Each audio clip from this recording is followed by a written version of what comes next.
Caminando la oficina está por ahí. Hoy vamos a estar conversando de 3 libros fascinantes sobre evolución humana. Y uno de ellos, su autor Juan Luis Arzuaga, tiene una frase, la voy a parafrasear porque no es exactamente así, en otro de sus libros, en que señala que hay que hacer el nicho ecológico. ¿Qué significa esto? Movernos para ir en busca de nuestros nutrientes. Una actividad prístina que realizaron todos nuestros antepasados homínidos, ¿no es cierto? En que ellos se movían, gastaban energía para ir en busca de más energía y así poder esparcir sus genes. Por eso es tan interesante, de alguna otra forma, imitar cosas del pasado, como por ejemplo ahora caminar en ayuno. Rápidamente yo pienso esta maravillosa adaptación que en algún momento de nuestra filogenia sucedió a nivel metabólico, en ser capaces de producir glucosa sin necesidad de comerla. Por ejemplo, qué pasa en nuestro hígado, qué está pasando a nivel muscular, cómo si aumentamos estas horas de ayuno que en algún momento tuvo que haber sucedido. Por ejemplo, pensemos en las glaciaciones, la capacidad para conseguir, desplazándonos, ¿no es cierto?, alimentos, estar atentos cognitivamente, que no nos comiera ningún carnívoro, y ser capaces de producir glucosa, cuerpos cetónicos, y de esta manera preservar nuestra masa muscular para no ponernos débiles. Y eso a mí me fascina, pensar en qué momento sucedió esa adaptación, porque en algún momento en nuestra filogenia tuvimos que haber sido muy eficientes en funcionar sin energía exógena.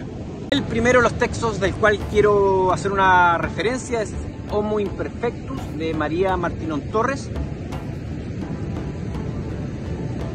Es una científica fascinante, es médico cirujano, especialista en evolución humana. La tesis de su libro tiene que ver con el desbarajuste biológico que estamos viviendo. ¿Por qué la evolución ha permitido que nos enfermemos? ¿Qué hay detrás de eso?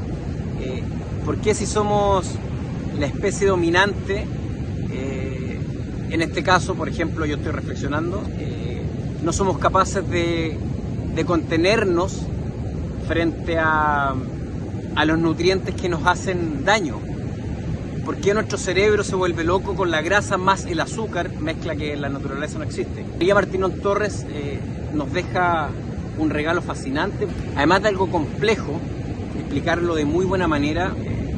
Se nota que es un amante de la literatura, de la buena lectura, la cantidad de referencias que tiene, las citas que hace, nos llevan de alguna otra forma a querer habitar ese pasado, abstraernos y convivir con esa línea filogenética, estar con los antiguos homínidos. Desde mi punto de vista, un libro fantástico, bellísimo, elegante y extremadamente profundo que quiero compartir con ustedes.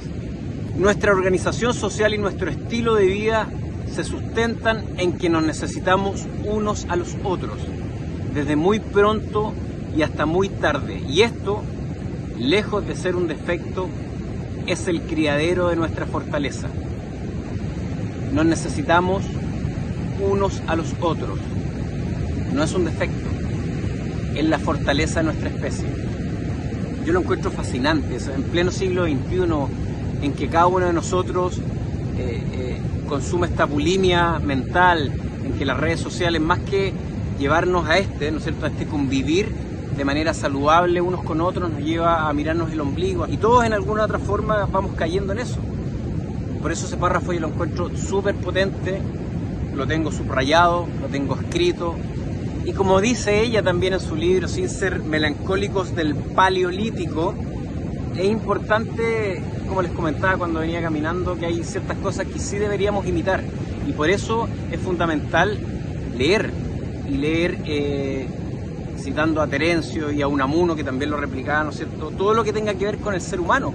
¿Cómo no va a ser fascinante conocer nuestro pasado y entender qué cosas deberíamos cambiar para vivir de mejor manera? Porque al final la ciencia lo que busca, y la divulgación, ¿no es cierto?, es entregarnos herramientas para mejorar nuestra vida y la vida del entorno. El libro en general es fascinante. ella señala lo siguiente: comulgo con la pena de que cada vez más nuestra vida se desenvuelve a espaldas del mundo natural en el que nacimos como especie. Somos testigos, y de alguna forma somos un privilegio, ¿no?, de una desaparición lenta pero implacable de la naturaleza y con ello de nuestra propia historia. Estamos siendo testigos cómo nuestra salud y nuestra enfermedad responden al desajuste entre nuestra biología y el ambiente en que nos desenvolvemos, diferente de aquel en el que se labraron nuestras adaptaciones. Somos bosques animados aprendiendo a caminar en paraísos asfaltados. No debemos ser viudos paleolíticos o viudas paleolíticas, pero sí tenemos que de alguna otra forma imitar ciertas cosas que nos lleven a mejorar nuestra vida. Gracias María Martinón por esta belleza de texto. Del Neandertal en busca de los primeros pensadores. Arzuaga es un científico extraordinario, amante de la literatura, lector de los clásicos, amante de la música, del arte. Sus libros quedan muy bien reflejados cada uno de esos aspectos. La importancia de los neandertales. Arzuaga señala: pero los neandertales, miembros de una humanidad paralela que evolucionó en Europa durante cientos de miles de años de forma independiente y separada de nuestro linaje, constituyen un sorprendente espejo en el que mirarnos y, por contraste, conocernos mejor a nosotros mismos. Y cuando uno lee todos sus textos, el core tiene que ver con qué hacemos acá, ¿cierto? De dónde venimos, que de alguna forma, ¿cierto?, la evolución responde a eso. ¿Qué hacemos acá y hacia dónde vamos, ¿cierto? Y hacia dónde queremos ir como humanidad. Los aspectos que a mí me interesan y que trato de divulgar tienen que ver con entender que nosotros no estamos aquí desde antes de ayer. Citando nuevamente a Arzuaga, ¿no es cierto?, somos una historia, un continuo. Y en esta historia, en este continuo,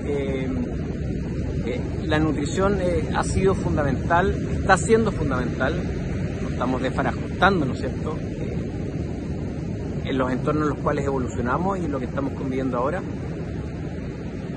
Sin ir más lejos, tenemos a 5 pasos, dependiendo de la estructura individual de cada uno, ¿no es cierto?, 5 o 10 pasos, alimento ad libitum, parte de la sociedad, no todos, y generalmente ese alimento ad libitum tienen orígenes que no son prístinos, no son naturales.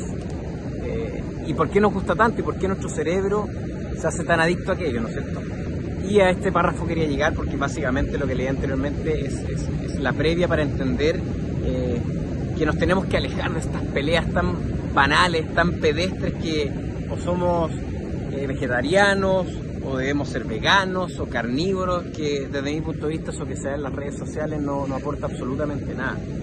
Arzuaga señala: la cuestión central está en saber hasta qué punto los Hadza pueden utilizarse como un modelo universal para entender la evolución humana. La importancia del componente vegetal en la dieta, por ejemplo, varía según los pueblos y las regiones. Entre los sachés del Paraguay, las calorías de origen animal representan el principal componente de la dieta y todavía es mayor la dependencia de la caza entre los inuit, los esquimales. Se sigue, a mi juicio, una conclusión: los seres humanos, con una economía de cazadores y recolectores, son muy adaptables. Y lo que hay que preguntarse es cuándo empezó esa flexibilidad ecológica. Yo pienso que hace 2 millones de años, y que eso fue lo que hizo posible que el hombre saliera del África. O sea, Arzuaga nos dice que hace 2 millones de años aproximadamente fuimos o comenzamos a ser ecológicamente flexibles. Rápidamente tenemos que reflexionar y decir, bueno, si fue así, nuestro metabolismo desde esa época empezó a adaptarse a momentos de abundancia y también a momentos de escasez. El último libro que quiero comentar con ustedes es Homo Antecessor, de los científicos y divulgadores Eudald Carbonell y José María Bermúdez. Más de 30 años trabajando en la Sierra de Atapuerca.